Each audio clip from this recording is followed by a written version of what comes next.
What's up, guys? Welcome to BitCast, episode 80 for the week of June 28th, 2020. I know, 80. We finally made it, and it's a great way to hit that milestone, finishing out The Last of Us Part 2. As you can see, again, we have the previous episode's guests back on, Landry Smith and Ryan Darling. Hey, everyone.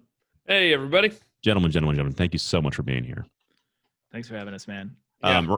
Ryan, I feel like last time I didn't really give you a great introduction. So why don't you give people a little bit of a run-in on kind of what you do in the Chattanooga area? Because I feel like that's a fun thing that most folks wouldn't know. Well, before COVID hit, I was doing a lot of comedy shows, and I've been an active member of stand-up for like 8 years here in the scene, producing shows, doing shows. I've toured around like the East Coast and done a lot of stand-up, but after COVID, I'm literally just in my house writing stupid songs with my roommate, and that's like all we're doing right now. And so that's not if you want to check out our band, it's called Good Cop Rad Cop. We actually, right when COVID started, we went viral very briefly. I don't know if you saw this, Jake, but we did. Did not see this. We were on the BBC even. Like it went like it was like pretty big. We wrote. Do you remember that guy in Hickson that bought all the hand sanitizer? Yes. Tried to sell it. We wrote a song about him, and it's pretty hilarious. It took off. You need to check it out. It's from his perspective, and it's called Family Businessman, and it like blew up. We haven't had anything near that successful since then, but there hasn't been anybody locally that's been that big of a douchebag since then, so. I think maybe I'll try to splice that video in so people can watch a brief little clip of it and hear there you go. There's a lot of language. Okay, that's okay. I'll try to find the spots that maybe don't have language, or just throw them in there and bleep it out. We're not good musicians, we're not good singers, but we're pretty funny. So that's if you're interested, go check us out. But that's pretty much all I do. Comedian and musician. Yeah. Right now, just a quarantined musician. Musician. Yeah. Well, cool. Just like last time, wanted to say again, Black Lives Matter. So if you are in Chattanooga, this show will have some links to organizations that you can donate to, ConcernedCitizensForJustice.org and CalebCha.org. That is Caleb, like it's normally spelled, CHA.org. Both organizations that I kind of did some Googling and just stuck those in there. So if anyone's listening that has some other organizations they'd like me to list on these episodes, let me know. You can just reach out to me at jake@bitbloggist.com. Today, we will be discussing the rest of The Last of Us Part 2, or as I call this episode, Part 2 of The Last of Us Part 2, Beyond Seattle Day 3. So we left off basically where Landry had just kind of gotten past Seattle Day 3. And we want to kind of close out the show talking about just overall thoughts, any ending themes or elements that stuck out to us, symbolism, kind of get deep in the conversation a little bit about what this game kind of means and what it's tried to tackle, as well as some of the backlash it's actually faced on the interwebs. A lot of people out there are very divided on The Last of Us Part 2, so it makes it an interesting discussion. So I guess starting out, well, actually, before we get into that, drinks of the show today. I forgot this last time, and I was very sad to have left it out. We got water, very exciting. Landry's sipping on some hot tea per usual. Yeah, a little Earl Grey tea tonight. Earl Grey tea, very nice. And we got Ryan sipping on that beautiful beautiful natty white. Thick tall boy too. From the bar. Yeah, you don't mess around. It's a tall boy. You got to commit. It's got to last the whole show. It's a blue collar beverage, man. All right, so I want to kind of start this off immediately because I think you were right on the cusp of this, Landry. But how pissed were you initially to realize that you had to play entirely as Abby right after you finished up playing as Ellie? Yeah, man. Well, like we talked about in the first part, that you kind of experienced a tutorial with Abby, and then you think, oh, Naughty Dog's just playing a trick on me, and I have to play as the girl who's going to kill Joel. Yeah. And then the rest of the game's Ellie. And even when I first took control of Abby, I believe you take control of her when she's kind younger. Of a flashback memory. Yeah, she's with her dad. And I'm like, okay, cool. And then we're going to get back to the story. where because friggin' Ellie's held at gunpoint, Jesse just got his head blown in, Tommy's under the gun as well, and I'm like, okay, I'm gonna get back to the story next, but no, you start Seattle day one, and at that point I realized, and it kind of dawned on me, I'm like, oh no, I'm gonna experience 3 days in Seattle with Abby. I wasn't mad at all. I was actually just, I was kind of floored at the time. I was like, I can't believe they're doing this. This is crazy.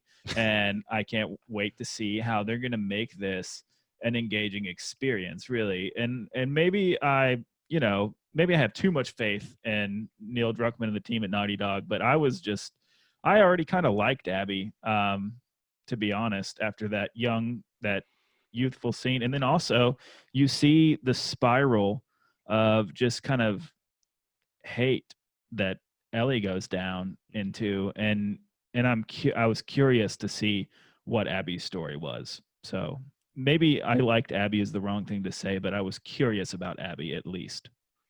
Yeah, they did an excellent job of like telling that story, but like I remember like vividly just being a little salty and like just burnt out. I was like I do not want to play as Abby. Like they've already like convinced me that this is the person we're going after and we're going to go kill. And I was just like, I just feel gross playing as her. Like I knew it as soon as I saw the upgrades. I like checked my menu really quick. Yeah, that was what it did for me too. And I was like, I'm about to have to play this whole game again with Abby. And I was like, oh my gosh. Cause like, I think at that point I was already like 15, 20 hours in. And I was like, this is like, I got a lot more to go. I was like, damn. But they kind of did some things to speed it up a little bit quicker. Ryan, what'd you kind of think? Well, I thought it was really nice of Neil Druckmann and the team to not put any villains for the first 30 minutes you're with Abby, because if there were, I would have tried to kill myself a million times over just to kill Abby as many times as you could. But honestly, that opening scene, the scene where you realize she's the daughter of the person who kills Joel, and that whole scene is really incredible. Watching her dad save the zebra, you get to know Owen, because you only see these people from Ellie's perspective, so you hate them. Mm-hmm. And then when you get to see him from Abby's perspective, you're like, oh, these characters aren't really that bad. And then I think one of the coolest sequences in the game is just walking through, I guess, what would be the Seahawks stadium. Like where the Seahawks play football. That was pretty legit. I like that a lot. Oh, it was amazing. What a great setup. Like I was sitting there, I was like, man, if the world ends tomorrow, let's start farming, down here at, the football stadium, because what a beautiful setup that was, and how well put together it was. And you just got to walk through the WLF's like living compound, and you're like, you know what? This is a really organized operation they got going here, and it was really cool. And then you get to see that girl playing her Vita. Yeah, her playing the Vita, and so you just run into these characters that you will die, but you're like, oh wow, they have like lives and stuff. And I don't know, I actually kind of did. I was same as Landry. I did really bond with Abby very quickly, and then I think in Seattle day one is when Abby does run into the scars that try and kill her, and she gets saved by Lev and Yara. And that was such a cool, I knew that was coming because they had released that video like 2 years before. Talking about that. Yeah, it was one of the first gameplay videos I think they released. Yeah. And dragged through and seeing the people hanging from the trees and stuff. Yeah, and Yara's arm just getting how violent that was. I remember all the speculation when that video came out, and everyone was like, oh, that was Ellie's mom. We're going to be seeing flashbacks to, Ellie's mom and why she has to get rid of Ellie and stuff. So, but what was cool about that was, like, by the time they're stringing Abby up, you're like, no, you don't want her to, and she doesn't die, but you're still I was very invested by the time they actually threatened her. And it was really great. I really like Abby. I like Abby a lot. Huge Abby fan. I think, I guess that was one of my next questions is which story or who did you kind of end up aligning with more? And I'm kind of with you guys too. I ended up liking Abby a bit more than I liked Ellie. I was like, Ellie's just kind of like crazy at this point. And understandably so. Like she's gone through like a bunch of crazy traumatic stuff and like been trying to make sense of her existence.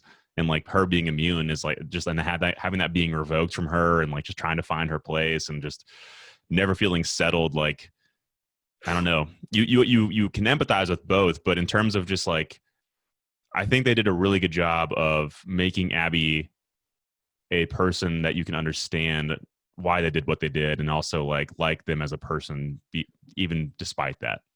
True. But we're also, I agree with everything you basically said, but we're also not seeing Abby in the moment of her life that we played Ellie in. We're playing Abby in after she kind of achieved her revenge. In the very beginning of the game, one of the first conversations she has with Owen's telling her that like, hey, that's his city down there. There's New Jackson. Joel's down there. I saw a couple outposts leave.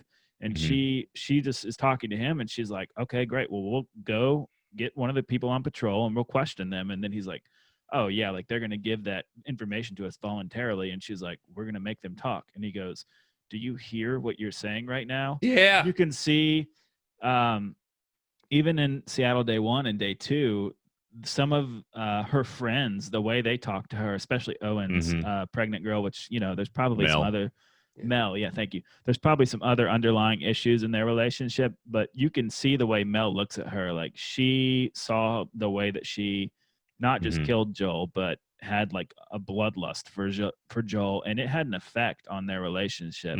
And it had an effect on, you know, the way I think even Manny and Nora viewed her. They still love her as a friend, but they're like, holy that was smokes, heavy. Like, I didn't know you were capable stuff of that. And you know, the real interesting thing for me is the parallels you can draw between Abby and Ellie in both of their revenge narratives. And I think it's just brilliant writing. That's a good point. Like you're seeing them at different points. Abby's achieved what Ellie wants, and Ellie was working towards what Abby was wanting as well, essentially, like just a little bit further behind. And it's kind of painful to try and go through both of those. You're like, oh, you see the after effects of what getting revenge feels like, and then you see what it does to you trying to get revenge. Right. And I think that is the biggest difference between Abby's Seattle Day 1 through 3 and Ellie's, is that Ellie's Seattle Day 1 through 3 is decay. Like you watch her literally get visibly, like she just gets visibly shaken from torturing Nora and making Nora talk. And Ellie kills a pregnant woman and does all of these terrible things to get her revenge, where Abby's 3-day story is all about redemption. It's all about her, after she's gotten revenge, coming to terms with what all that's cost her and trying to do what she can to help others. You see it specifically with Owen in the very beginning when she's pretty like upset that Mel's pregnant and like realizing what she could have had with Owen essentially. And they do have sex, and like that, obviously that love is still there. But like they're both like, she's spent so much time to like just investing in trying to kill Joel that like she's completely sidelined everyone else in her life. I mean, Mel kind of calls her out, like saying like, you've always been, I forget what word she was saying, but basically like you've always been a shithead. Like you've always been a terrible person. Like, there's nothing you can't change. But Owen doesn't see that in her. Owen loves her, and Owen gets dumped because of her wanting to get her bloodlust. Her bloodlust. Yeah, exactly. That's another thing that they play up very well, is the fact that Owen. It's pretty clear that Owen's still in love with her, and I think it's pretty clear that Abby's in love with him as well, but she just has other priorities in her life and chooses that violence and revenge over really the chance at a happy life and a future with and her. You see the same thing play out with Ellie. So kind of segueing right into this scene. So you I forget when you jump back to this, but essentially when do you go to the farm with Ellie? That is after Seattle Day 3. Okay, so all the crazy stuff happens, and basically they have their initial confrontation, and Abby just beats the living crap out of Ellie, almost kills her in the theater after we left off in Seattle Day 3. And just says, I loved that scene where basically Lev was like realizing how like that was crazy when obviously Ellie had already killed Mel, a pregnant lady.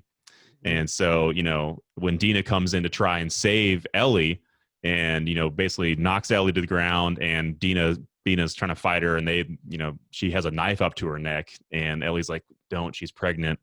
The crazy, like that acting was so good when Abby was just like good and was like about to just cut her throat, and I was like, oh no. And then Lev like steps in and says, Abby, like, what are you doing? Like, this is crazy. Yeah. And like that was like Lev her was there. That was her like switching over from like, I think that was the moment of like realizing, whoa, like I've done this already. I know how it feels. And like, I think that was her like finally stepping away from like the violence and aggression that she's kind of had this entire time. And Lev was one of my favorite characters in this story. He's just such an incredible story of, I mean, he's essentially the Ellie of the first game, except, well, not really, but he's just young, has a bow, and not terrified of heights, apparently. Yeah. That sequence was one of my absolute The Sky Bridge was pretty awesome. Sky Bridge was, and also it was really cool to give Abby fears. Like being afraid of heights and then making her go through something horrifying that I wouldn't be able to do in a billion years, especially for, some person I barely know's arm to heal. But Abby, it just shows you Abby's commitment to redemption. I think she, in the back, like, it's probably pretty obvious, but yeah, she wants to redeem herself after what she's done. She's seen herself do. Yeah.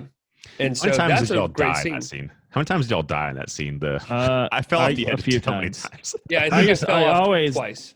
Anything with a balancing act, like I always try and go as fast as I can. It's like I'm playing Mario games and I constantly run on Mario levels. I'm like, and it's not good for me. I'm gonna fall every time, but I just can't stop. I hate slow segments like that. But, attention was great though. Took my time, but that was such a cool sequence. But yeah, Lev, and also just a cool way to introduce a trans character into a game without, I don't feel like it was ham-fisted at all. In fact, you realize the reason Lev, you're like, well, that's very odd that they were upset that this boy shaved his head. Yeah, I was like, not on that page with them at all until they revealed it, and I was like, like, oh my gosh, it makes so much sense now, and Lev, definitely one of my favorite characters as well.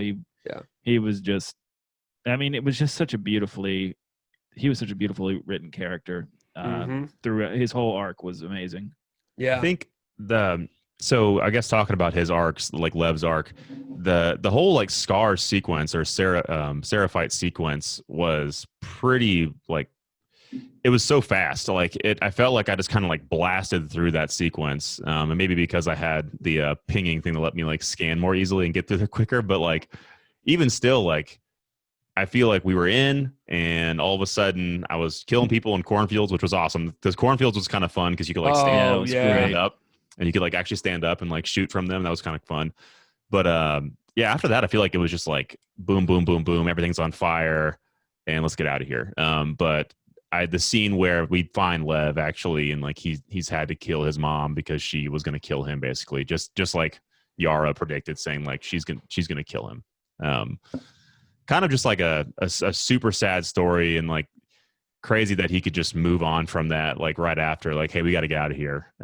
But I think that's the reality of what a lot of marginalized and trans people probably have to go through, honestly, is like people just disowning them, saying like, no, this can't be a real thing. Yeah, right. So that was told very well over the course of history. Yeah. So then what I was working towards, so after that confrontation, we think the game is over. Okay, cool. Abby and Ellie have met, and they've realized that like both of them have just gone to wit's end, and like it's not paid off for them. Like, and they've split up. You flash to the scene of Dina and Ellie on the farm. How'd you guys feel about the whole farm sequence? I mean, it was so idyllic and perfect. I honestly kept thinking to myself, this can't be the ending for Ellie. She doesn't deserve it. Like, sort of, and Yeah. and also just like I knew that it wouldn't have been good writing to give them a happy ending without, confrontation, Yeah. confronting some of the demons that she'd already gotten so far with. Um and also in preparing for this podcast, I looked up one thing. I stayed away from every spoiler, but I looked up how many chapters there were, and I knew there were 11 parts. So I was like, there has to be 2 more. But then I was so afraid, like, oh no, the other 2 are going to be Abby's ending story. So, but at the same time, I just loved JJ. He was so cute, and You baby. like, yeah, even being a new dad and stuff. JJ was like basically the age of my son now, and this is kind of like off on a completely different thing, but just the way that he behaved as like seemingly like a 7 month, like 1-year-old kid. It was just so much like my son. Sometimes when I'm holding him in my arms, I was like, man, Naughty Dog is just so on point with the way they animate things, the way that they get behaviors and stuff. That's a good baby, man. That's a good baby. Even like like the dynamics between Ellie and Dina. Like there was a couple times where Dina was like, oh, she's like, can you hold him or something like that? And I was like, yeah, that's like, like you just have to pass the baby off. And it's like, oh yeah, cool, sure. I'll take the baby now. I'll go. I can handle this. I got this. Yeah. I mean, that's the kind of like, small details that you see in a movie and you wouldn't think twice about, but just seeing it in a video game is so refreshing that someone's kind of achieving that kind of stuff. So I think they did the PTSD so well. Oh, that's a great scene. That was really nightmarish and horrific. Super sad. I have an uncle who suffers from PTSD, and I know some folks with PTSD, and that seems pretty on point. And obviously, Ellie would have PTSD from her own actions and also from the violence she's witnessed. Yeah. But then I think one thing that really was odd to me, because I just played the opening scene again, and Tommy discourages Ellie from going out and getting revenge. Ellie's like, well, we're just going to let him get away with this. And Tommy's the one discouraging it. But then after, which I thought Tommy died, like the way they made it look. Yeah, for sure. That was kind of a shock. Like Tommy died. And so when Tommy was alive, and I mean, he's all messed up and, he's wobbling and his face is all a little bit screwed up, but that he gets onto Ellie for not going and getting revenge. That was the only part of the game that I just felt like was pretty uncharacteristic. I was just kind of like, man, let her go. Let her have this. Why are you guilt tripping Ellie into going to get revenge for Joel? Like it was a very odd situation. I think with the confrontation at the theater with Jesse being killed and then him being shot in the face by this person and the leg. and leg. And I think also just honestly, I think he had said that he and Maria, or was it that his wife's name? Yeah.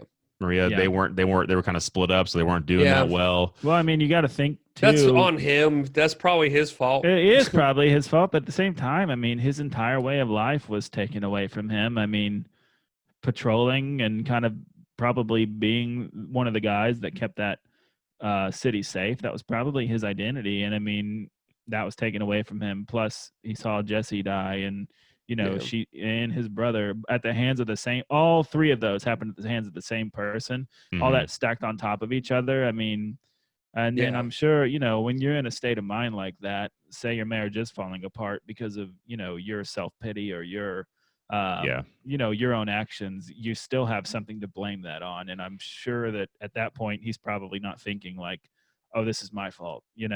He's got something he can throw all the blame on, and it's Abby. So I mean, I could see how we're not seeing any of that, but I could definitely see how we're to believe that Tommy's still pissed. And there's a good chance that when he got shot through the eye or whatever, some little chunk of maybe some brain came out that he had to kind of get fixed or something like that. There's probably something that might have messed him up too, sure. like from a brand standpoint. So yeah. I mean, we didn't even talk about that sniper scene where you find out it's Tommy. I was just gonna reference that. Speaking of Tommy, so good. That was tough, dude. That was like, I was like, that was really hard. And I had a feeling it was him for some reason. I just had a feeling. I was like, okay, who else would be sniping at us? And like, who else do we know that's like this good of a sniper or whatever? And I guess, they alluded to Tommy being a pretty good sniper, but like that was pretty. I should have seen it coming because in Seattle Day 3, we hear there's a sniper at the marina and he's like kicking our ass. And I just didn't even think about it until I can't remember when it was. It was when I was like chasing him down. It was literally like right before I saw him. I was like, oh shit, this is Tommy. I got like, I don't want to do this anymore. And I was like, oh no, like I had been like kind of like hesitant and scared because I was like, this guy is crazy. And then all of a sudden, as soon as I realized it was Tommy, I was hesitant and scared because I was like, I don't know what's going to happen, and I don't want to kill Tommy or not. Yeah. And then did Tommy kill Manny? Is that who killed Manny? Yeah, and Manny died the exact same way Jesse died. That was pretty another sad. Parallel in there. Just turning the corner. Poof. Yeah. Yep. Yeah, Manny was a great character. You had, Manny, just even your small interactions, you could tell he was a good guy and like really, cared about Abby and really the whole squad there. Like he seemed like the guy that was kind of speaking sense into people for the most part. He does spit on Joel after that Joel's is true. dead. He did do that. Yeah, he did do that. Well, I mean, again, they all had their own motivations and they all had a reason to hate Joel. Yeah. Joel, everyone's done some crappy things in this game, supposedly. So Tommy, difficult arc for Tommy. Yeah. But I was also happy to see he lived. Yeah. I didn't want both Joel and Tommy to die in this game. So not both kind of the Miller brothers. Yeah. True. I was happy to see that he lived as well. Maybe he can turn things around. But then after the farm, Ellie goes back. Well, so real quick about the farm, I also wanted to just make a quick shout out to the lighting that they chose to use for that whole sequence. It's very warm, very soft, like almost like magic hour. Dusk. Yeah, like heaven-esque, where you're just like, oh, like they're finally at peace. And I sat on the tractor out in the field after I did everything in the house, and you kind of sit there with JJ in your arms, and like the camera automatically started panning down, and I was like, "Oh, this is the end." I was like, "This is the end of the game." Cool. Like whatever. Okay, that's a fine way to end the game. But then Tommy shows up, or you sneak out, I think that night or something like that, and you think about it some more, and then there you go. You're on your quest to go hunt Abby again. And I was like, "No." Yeah, it's not worth it. I know. I hated to see Ellie do that. I really did. It was just it's just heartbreaking, There's one of those things in Ellie's journal. I guess it was a scene cut from the game because I looked for I got all the concept art, and a scene that I think was cut from the game was Ellie kills I think the original thing that sets off Ellie's PTSD, where they ended up doing it with the sheep instead, which I like that sequence more. Mm-hmm. But I think Ellie kills a pig and it reminds her of Joel. Mm-hmm. So there's like, if you read Ellie's journal, there's this thing about a pig that died, like she hunts a pig and it died. Yeah, and then it reminds her of Joel, and she just kind of talks about how she feels about it. So she's constantly tortured with her PTSD. Yeah, I read every journal entry. It was always fun to get the backstory and so everything. Good. And there's even in the concept art, there's even like there's a dog in the farm that you never see, and then there's like a pig scene. Because I was like, there's not a dog. I would have sworn they would have had a dog. This is a good farm for a dog. Yeah, absolutely. I don't know if you guys downloaded or like bought like or used your like points for any of the concept I got art. all the concept art. I haven't looked through all of it, but I've looked through every bit of it, and I just it's made a mistake and bought it. I spent my money on the model, like the different models and stuff like that. Oh, those are good. So I bought like a bunch of the models just to look at them, and I was like, I bought the Rat King. I did too. You zoom in on we didn't even talk about how cool the Rat King scene is. The Rat King was gnarly. That was the most insane boss battle. I texted Ryan. I was like, the monster from inside just went into 3D and like attacked me. In The Last of Us, I don't know what's going on. I died on that guy like 105 times. I didn't ever die on him. I didn't die either. What? Okay, Yeah. so I had so many I thought- Molotovs. I had everything ready. Yeah, I was ready really to rock. thought for a long time, it's really dark. You've got your flashlight. I thought it was just a runaway sequence. So I was like running around Oh. in circles, and I was like, it took me like probably 2 times of dying before I realized, oh, okay, I'm running around in a whole circle. I have to actually fight this guy. dude. But I just, those scenes, like I get so scared and like panic. Oh, it's so scary. Oh, yeah. And then when the guy broke off of him, and I had to take the second half, I was like, no. That was my I can't favorite do it. thing. When it broke off, Dory was sitting next to me. She's like, it breaks apart. And I was like, yeah, I guess. Apparently, there's another one around here. Oh, yeah, gosh. and then, but what was great was I used my just flamethrower for that thing. So that thing would just run around on fire. So I kind of knew where it was most of the time. And then I would just focus on the beast with just, bombs or pipe bombs and everything else. Yeah, pipe bombs, and I had like the modified shotgun shells that had like the flame damage or whatever. So I was those things are amazing. I was freaking blasting them, dude. The crossbow was so cool. I was hoping that this game would introduce a crossbow, and so it was cool to play. So Abby. much better than the bow. Also, a reason to love no Abby question. in this game is just her weapons and She has combat. way better guns. No Dude, question. the cool stuff they made you play through as Abby. I feel like Abby's so much awesome. more prone to getting like a firefight too. Yeah, like, which makes I mean, sense. Her like military. less stealth, and so that was kind of fun. The hunting rifle was pretty badass too. I love that little hunting was. rifle. Oh yeah. Put the the scope on pistol. top. Yeah. Oh, Yeah. so Oh, yeah. awesome. I love That was like the golden gun in James Yeah. Bond. If you got that damage upgrade, it's just one shot. Oh, dude. You could hit somebody in the leg and they just bleed out. Exactly. Pretty great. Yeah, like a I love- clicker be approaching me, and I would just be like, okay, and dead. Yeah, exactly. It's wonderful. I love that we were like, oh, it should only take one Zoom call, and here we are, and the end of this one. I'm assuming we're Yep. going to do another Zoom. Yep. Okay. So great cutoff, actually. Abby's Yeah. guns are awesome. We're gonna BRB after this quick commercial break. All right. Sweet. And we're back. Very glad I hit record. Hopefully we got that. I'll do it just in case. Sorry to take your. Do it again. Do it again real quick. Oh, okay. Oh, okay. And we're back. Especially the laugh at the end. That was good. That's good. Okay, the fact that we have to go into 2 or multiple Zoom meetings to talk about what we thought was going to be a very quick discussion is just testament to this game. There's a lot to talk about, and it's all very exciting and cool. So, yeah. So I guess moving on to like Abby or the last sequence there. You're in where is it Santa at? Barbara. Yeah, Santa Barbara. And you got this new gang. You got the Rattlers hanging out. These guys are nasty, dude. They're The real worst. jerks. Leather daddies just The leather daddies. Yeah, no. When I saw like the first head guy, like that silver-haired dude. With Oh, the my God. sunglasses, I was like, I just do not like this guy. I don't like what he stands for in the Sons real of Anarchy. world. Yeah. Yeah, he's dog just the so annoying. bounty hunter looking ass. Exactly. Did you notice they were all wearing police gear? Like all of them had like police like vests on. They were very Yeah, man. just, like, And shooting some of them, like if you caught one with some body armor, that was tough. Yeah, they all they had helmets, tactical too. Shorts. Right. Yeah. tactical Helmets, shorts. tactical shorts. They just look like what are those guys called? The Boogaloo boys? The You know? Juggalos.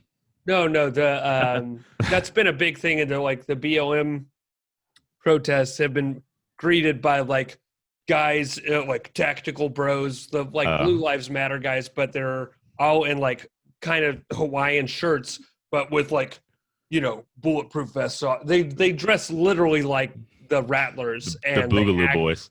Yeah, and they're just the worst people. And so when I saw that they added villains like this, I was like, yes, finally, because those are people that you don't mind taking out. That's for sure.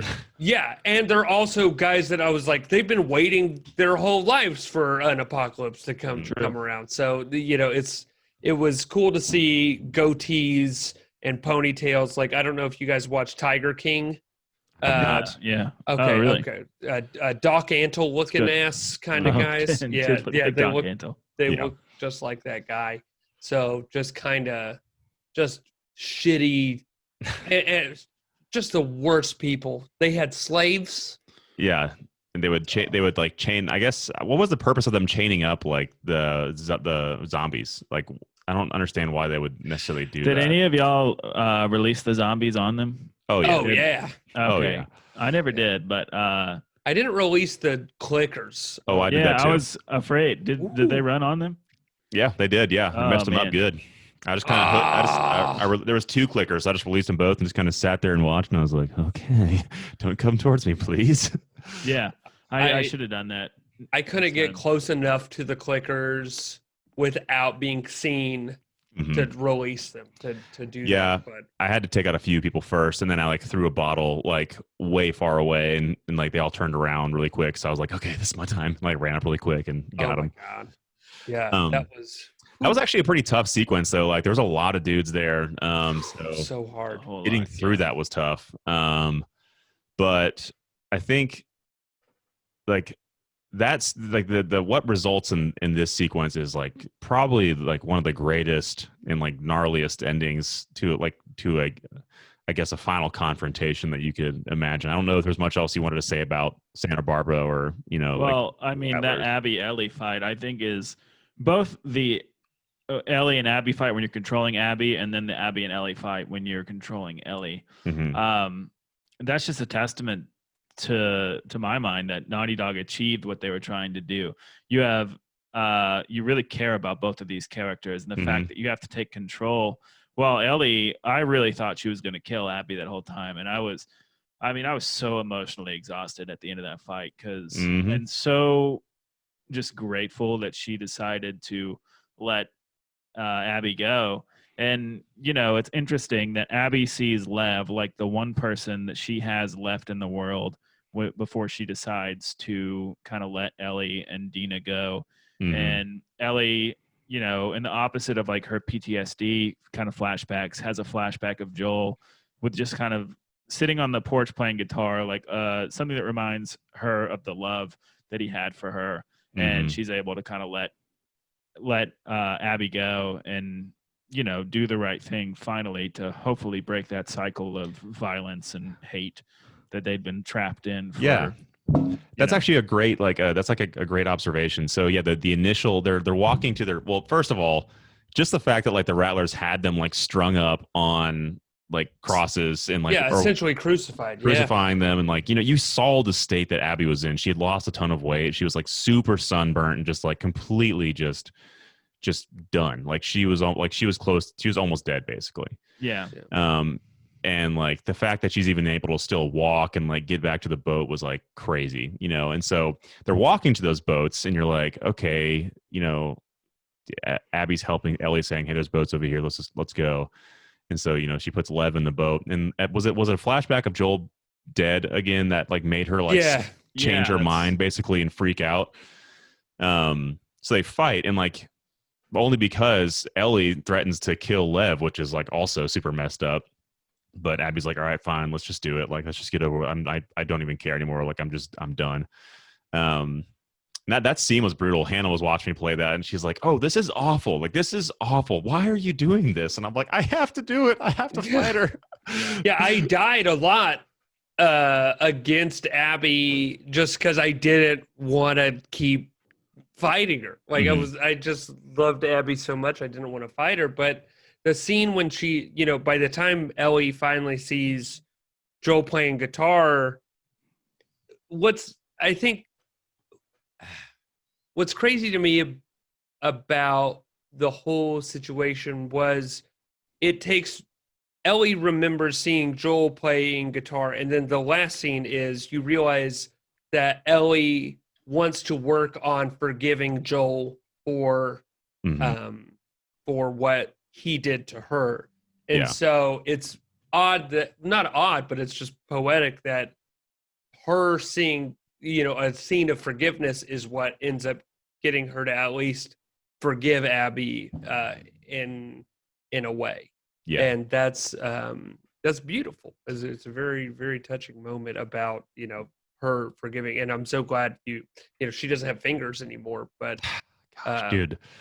Also, like such good, like subtle storytelling, like when she gets back to the house Dina's gone, obviously, like she told her, like, look, if you go, like, I can't do this anymore. And so she, Dina kept to her word and was like, all right, this isn't going to work for me. So she left, and coming back to that empty house was like so sad. Like just going to only her room that had all the stuff still in it, and like trying to sit down and play the song that, Joel first played for her, but not really able to play it anymore because she's missing her fingers. Like, Yeah. like If I ever were to lose you, yeah, is like the first kind of line of that song, and it's really a motif throughout the whole story.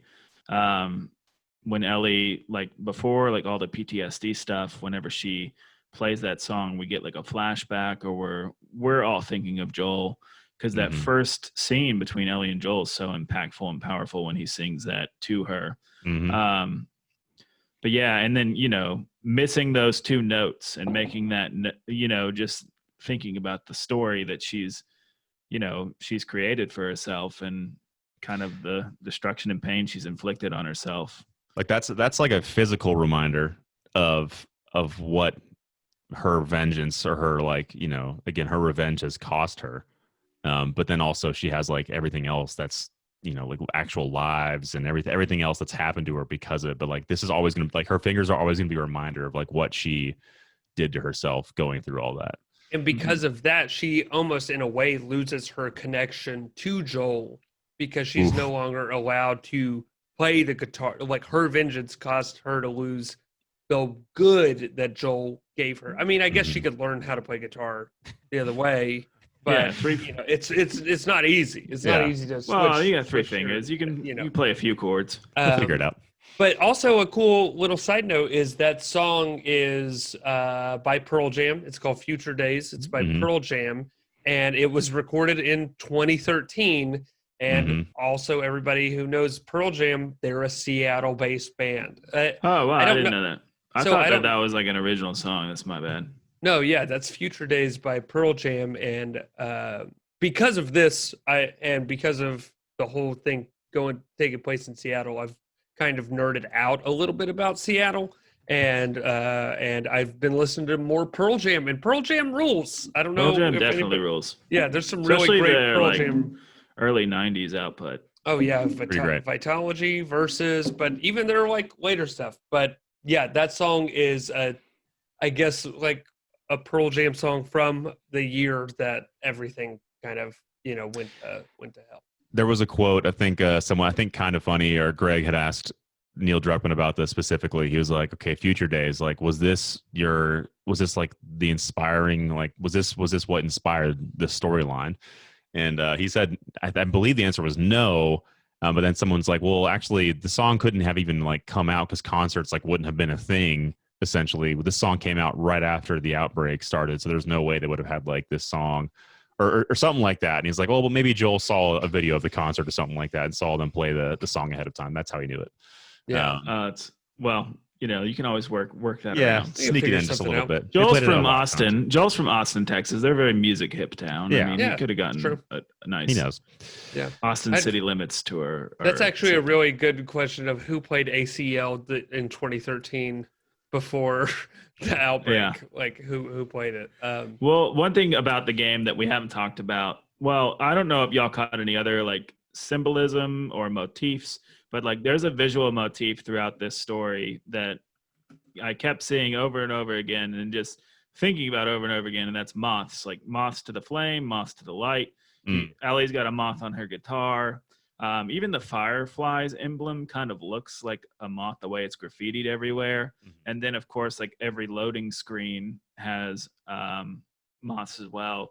And, just being English lit major, like moth is kind of like a symbolism for insanity sometimes in literature, because the moth to the flame thing, moths often they're gonna seek out the flame, even though sometimes it ends in their death. They burn themselves alive by flying towards that light. Ooh. And just kind of the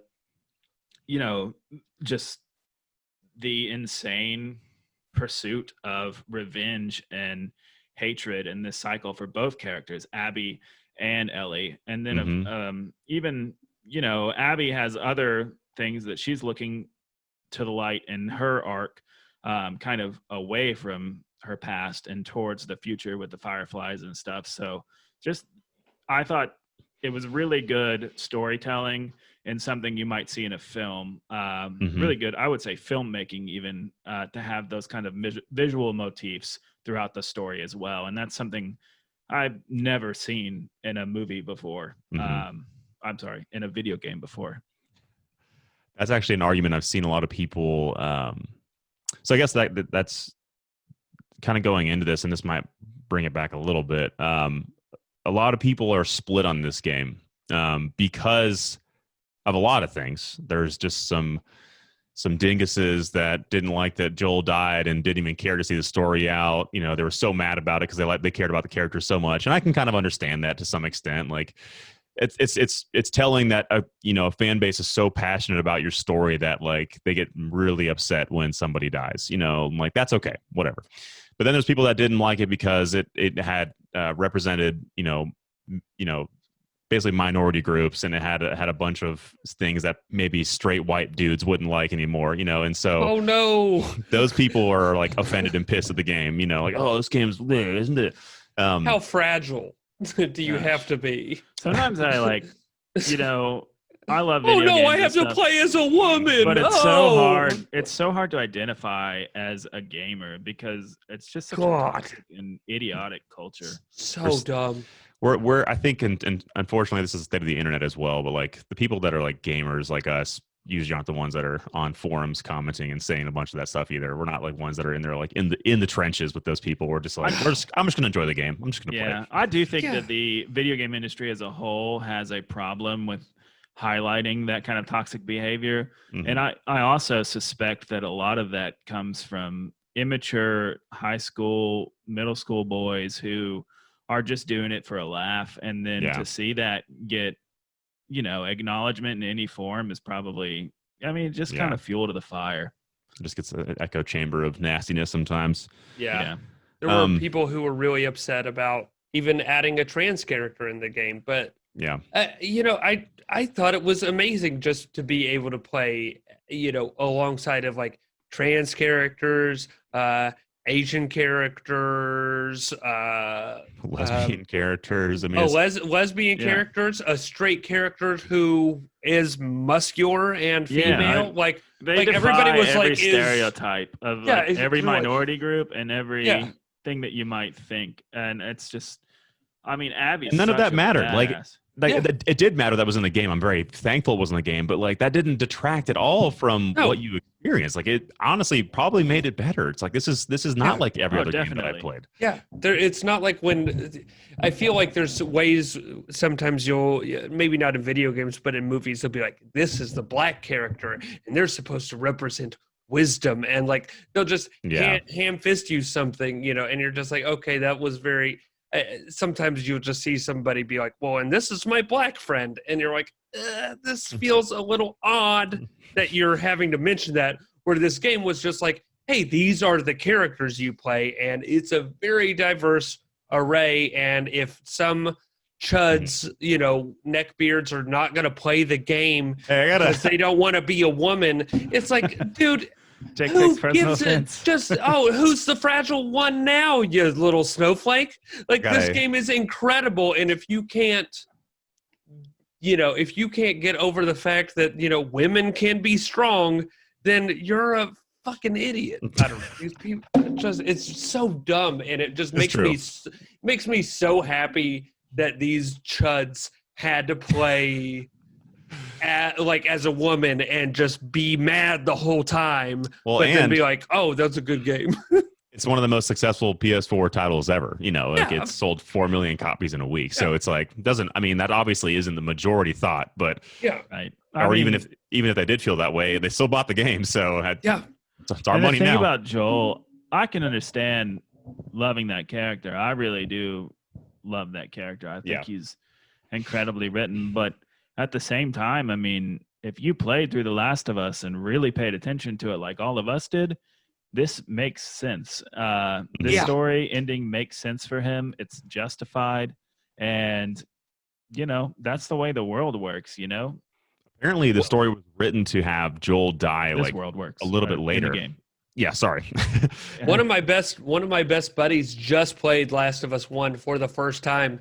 He called me today about the ending and was like, "Man, that Joel is a piece of shit." And I was like, "All right, so you haven't had 7 years to just have to process like what all." about He's what he like, did. I mean, I think that was You know. my first takeaway. I don't think that now. I do, No. you know, Who but wouldn't do what he did?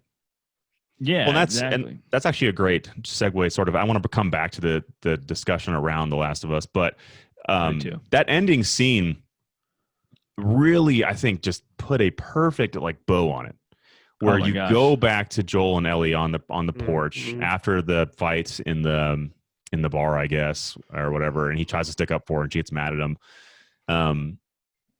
Like, you understand at that point, like, it makes it so much better knowing that, like, before Joel died, like, Ellie had already talked to him about that and was saying, like, hey, like, I'm still mad at you, but I really do want to work on, like, trying to forgive you for this. And, like, I think that'd be good for us.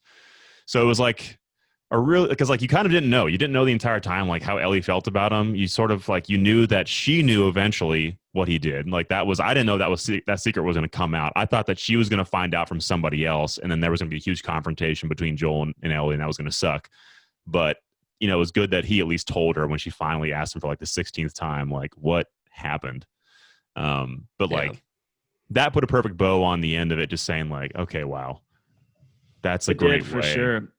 And it's another just thing where you think about Ellie and you think about seeing Joel die the next day, and you consider the fact that there was still reconciliation to be had in that relationship, and she felt like that was taken away from her before Mhm. she had a chance to reconcile all of her feelings. Even and Mhm. they'd broken great ground, but I mean that's the way it happens when tragedy strikes in your life. You know, there aren't neat, tidy bows wrapped up on every relationship when someone's taken away from you. Yeah, you don't have And the opportunity to every time to make right. amends. And I've never personally had someone taken away in my life where I could have somebody else to blame for that person being taken away from me.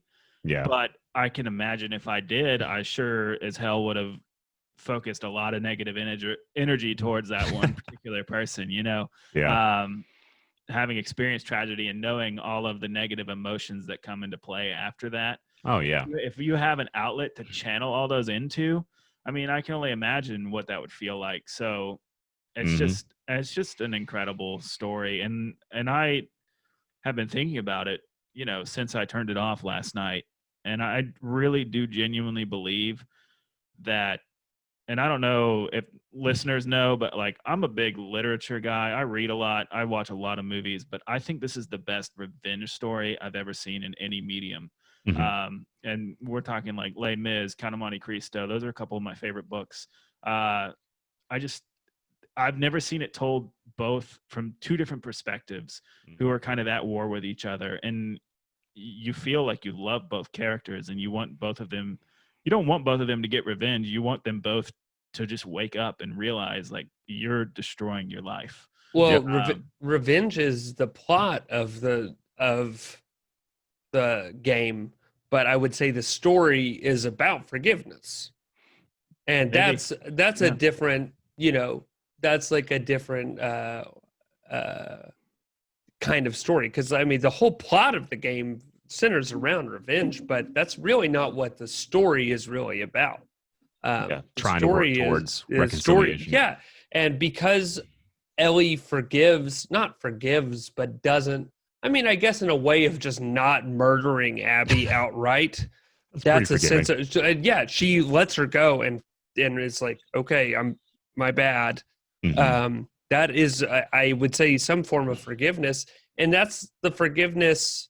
You know, in one gesture, is a way of her even forgiving Joel further. You know, she never got the opportunity to completely just make amends with Joel, Mhm. but by having the strength to not murder Abby when she had the chance, that's a show of growth. That is Mhm. her, you know, the strength it took for her to forgive Abby was something she wouldn't have gotten if she wouldn't have been able to forgive Joel a little bit. Yeah. And that's kind of that's really powerful. That's it. Yeah, it's a great story about revenge because it doesn't give you that satisfying I got the revenge and then like what now story.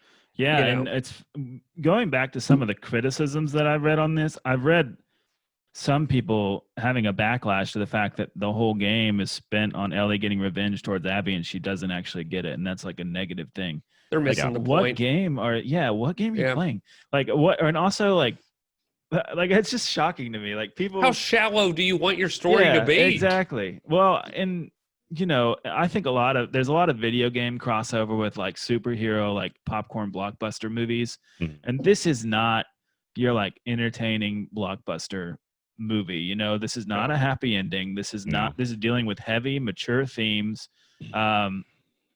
Like what did these people think of the first game? Yeah, exactly. Like how do you, I think the difference is, I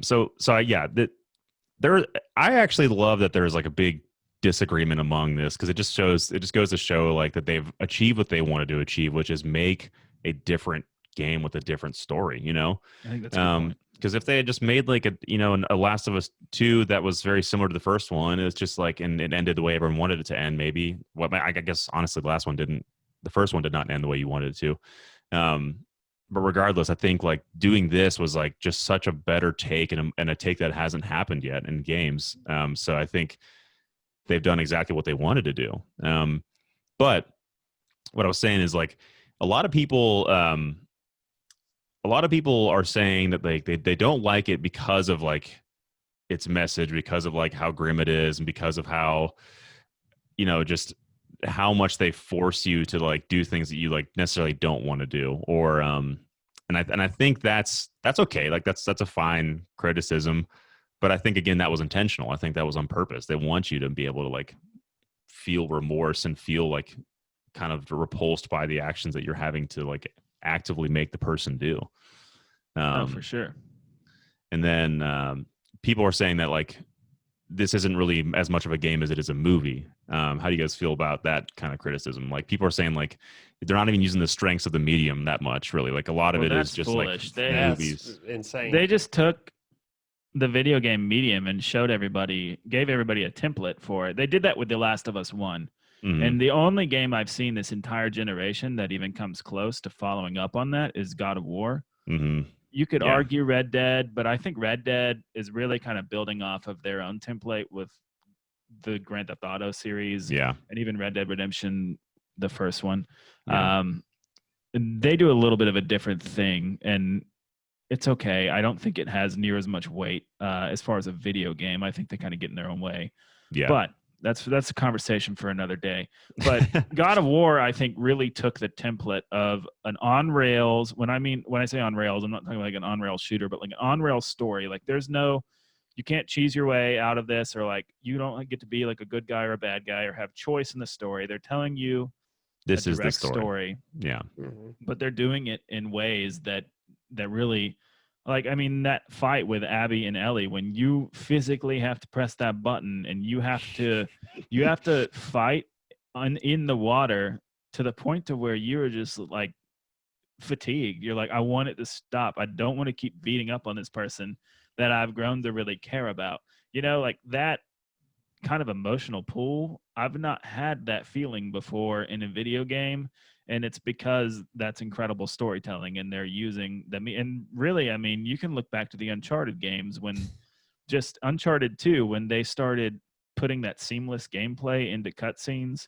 Mm-hmm. I remember playing that for the first time and just being like, these Whoa. guys are already ahead of the game. Do you think like Neil Druckmann and the people at Naughty Dog were like, all right, we're going to have a last sequence that's basically the equivalent of, why are you hitting yourself? Why are you hitting yourself? Why are you hitting Probably. yourself? That was probably like, the end goal, and they wrote until they got there. So because I mean that's like what it felt like the whole time. You're slicing up Abby and everything, and I'm like, I don't want to hurt her. There's nothing in me wants to hurt Abby. I love her. I want her to go find the Fireflies because they're still around, and Mm-hmm. who knows what that means for the future of the franchise? I really thought the end of the game was going to be Ellie getting to Abby and Abby somehow telling her the Fireflies still exist, and Ellie just going off with her and kind of just waiting out for a surgeon that could do the operation.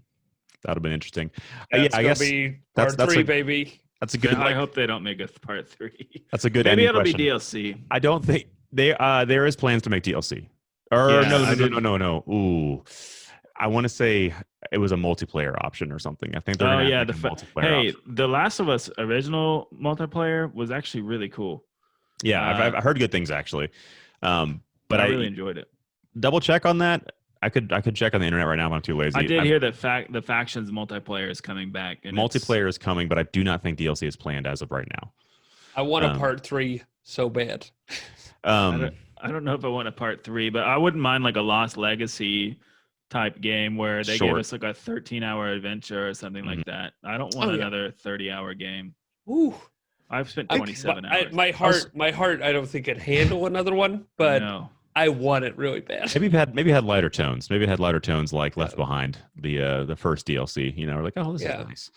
Yeah. Maybe you could just enact farm life with the you're just hanging out. It would be a nice way for Ellie's immunity. It would be just a nice game to see Ellie them actually just create a cure. Like that would be a nice bow at the end of the franchise. Yeah. Being like, hey, we're actually going to be able to save the world. Do this. And that would be nice. But I don't really have any criticisms. The only thing that you already mentioned is kind of like I don't think they could have effectively told this story had they made the game shorter, but I did feel like the game was over and then it kept going, and I thought the game was over and then it kept going, and I'm like, okay, like I think it was honestly just like the emotional, and mental exhaustion from playing the game, and maybe that's because I probably could have spread this out a bit further, because I really there was like 2 days in a row where I really just hammered it and was trying to finish it, and I was just like, oh my gosh, this is still going. Like this is a long game. Like I thought it was going to be like 20 hours, and I think I was closer to like 30 when I actually finished up. So that was my only real criticism. I don't know if you guys had anything that you were like, eh. Yeah, I mean, I guess they could have shaved. I feel like they maybe could have shaved off like 2 hours, but I mean, I really didn't feel like it was too long. I think they needed to tell every part of the story that they told. Yeah. Where you could shave off is, certain encounters, but I don't know. I think they're all good encounters. It's just, but I played the game at a little bit of a slower pace than both of you. Not because I wanted to, just because that's the way my life's structured now. But in that facet, it was great. Every single time I fired it up, I was geeked to keep going, and I stayed up too late just about every night. So, yep. I think there was one day I went for like right after work, basically got off 8. And then immediately started playing. So it was like from like 5:30 until about midnight. I played like for like 7 hours straight, and I was like, "Oh boy!" I was like, "That was a long one." I'm like burnt out. That's good sesh. Yeah, I am burnt out. I need to take a break. I had 2 of those, and then I felt like I was getting so close to the end. I was like, I need to slow down. I got one. I just wanted good 5-6 hour session in. That was on Father's Day. That was like Liz's gift to me. She was like, I'll watch the kid, you go play your new video game. And I was like, heck yeah, what a woman. That's very nice. Yeah. Make her play it next. Make her play it on New Game Plus. She appreciates it, but she is such a coward when it comes to horror movies. And, not a fan. This I have enjoyed I'm going through it again and playing on the Plus mode now, and just being able to customize your own difficulty in it. That's so cool. So you can up the intensity of, your villains, but you can also give yourself more strength and up the intensity, like the strength of you can up the intensity of the bad guys and then keep all of the resources on normal too, which is pretty cool. Yeah. Or even another thing on the platinum list. The platinum list is pretty small and really fun. And it doesn't. I looked through it. I didn't see anything about difficulties. No, which is shocking. Like it's awesome.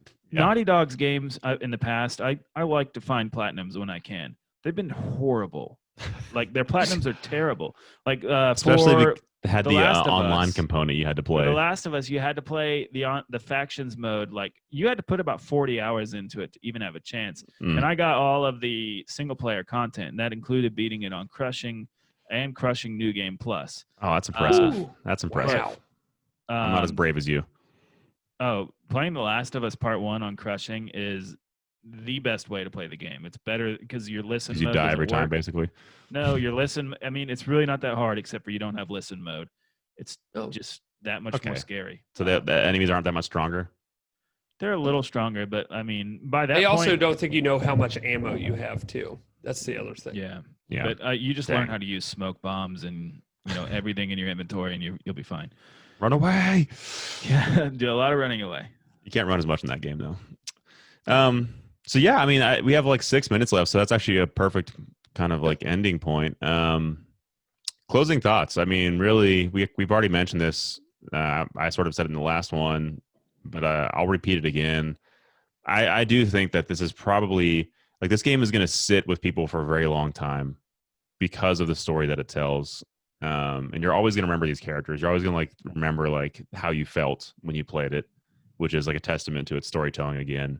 And I do think that it's probably the best game that I've played in a very, very long time. I mean, at least from a story component, it's absolutely the best game I've ever played. Yeah, it's hard. You almost have to. I feel like video games take two different directions these days. You have like a narrative-driven video game experience. Kind of a lot of the AAA single-player experiences are like this, like Spider-Man, God of War, The Last of Us, Red Dead Redemption, these types of things. And those, and as far as those video games go, I do think The Last of Us is the best AAA single-player video game ever made. Maybe the first one or maybe the second one. I don't know. It's kind of like the Godfather Part 2. They're both just so good. But then you have these other games, and I think Nintendo's really good at this, where it's gameplay first, and there is no story. They take a mechanic and they milk it for all it's worth, and they just show their game design chops. And everyone on this podcast knows I'm a massive Nintendo fan, and I think that you can't even compare those two types of different experiences, and there almost needs to be like a split in the medium to kind of judge and figure out what is the best. But kind of like the Oscars. I mean, they might do a really gritty Paper Mario game next month, and that might be really. I'm so excited. It's supposed to be open world, get some vengeance on Bowser. You might have to like choke out, like Yoshi or something like that. I'm so pumped for that game. I hope it's good because they've been kind of. I thought Color Splash was not near as bad as everyone said it was. Yeah, but it wasn't great either. Yeah, for me, this game was it's everything I wanted it to be, plus so much more with it. And I think just any story that will make you even self-reflect and look at the people in your own life that you need to. It is a true story of just how hard forgiveness is, and like the strength in that is really compelling, and to be able to not just watch it happen, but actually be active in it, in all of it happening. It makes you almost feel empowered, and that's a really cool way to make video games and narratives kind of collide. Is it gives you kind of a sense of empowerment, and also by adding female leads to that is just an extra step in that. And I thought that was really, really incredible. So, yeah. I mean, again, I think I mentioned this last time, but like you saying that the female leads, like, it's just funny. Like I like you imprint on the character that you're playing, and you kind of associate your values with their values, which is why it's like such a great medium to try and tell this kind of story. But yeah, multiple times I was like talking about Ellie as it was me, as it were me. I'm like, oh, I am doing this next. I'm like, I don't want to do this, Right. It's just like, that's again like testament to like, you don't have like, you can identify with anybody that you're playing as in a video game, and that's why it's so special. Like, you don't have to have a person that looks like you to feel like you're that person. And it's a really cool way to sort of kind of like how books, you can kind of imprint yourself onto the person that's telling the story, or who the story is based around. It's very similar in that way. So it's a great experience. Very powerful experience. And just one, we haven't really touched. We kind of mentioned it, but a couple other things that just real quick that brought this game together and made it so special. The got voice 2 acting, minutes. You got 2 and minutes. the acting overall. Troy Baker, Ashley Johnson. Oh, I don't know yeah. who does Abby's voice, and I need to look into that because she crushed it as well. Dina. Lev, Dina, yeah, they're all just so good. Yeah, congrats to the whole music- team on this. The music was incredible. Yes, I watched they had like a Last of Us 2 concert, like a mini concert. or Oh whatever. yeah. You should go check it out. The guy that plays the banjo is like a freaking Oh, he's a monster. maestro. Oh, he's man. he's amazing. Yeah, Um, remember his PlayStation experience. E3 conference or That was the most awkward thing ever, but he still wailed on that. I don't Still think did he was it. playing a banjo. I think it might have been a mandolin. Yeah. Oh, shout out to the Black Angels for getting that one song by the Rattlers. What are you going through? Do y'all remember Oh that? yeah. Yes, It's Yeah. really They're I playing don't- music in the Droney, background. Droney metal song. Yeah. I love that Ice song. Cube's Good Day. That was in there. Oh yeah, I Ice remember Cube's that. Good Got 'em Days all. in there. And Nora's Little Jam. hospital spot. Yeah, some really, really great stuff. Well, minute left. We probably should get off here, but Little sneaks. Well, unfortunately, guys, that is the end of the podcast. Remember, you can check out BitCast on Facebook and most of your favorite podcasting platforms. I have like notes written down over here. Guys, thank you so much for being on the show. Be sure to check out BitBloggist at bitbloggist.com. Follow us on Facebook and Instagram. We'll have these posted sometime soon after that. Send emails to bitcast@bitbloggist.com. And until next time, this has been BitCast. Thanks for tuning in. Let's talk about some stuff.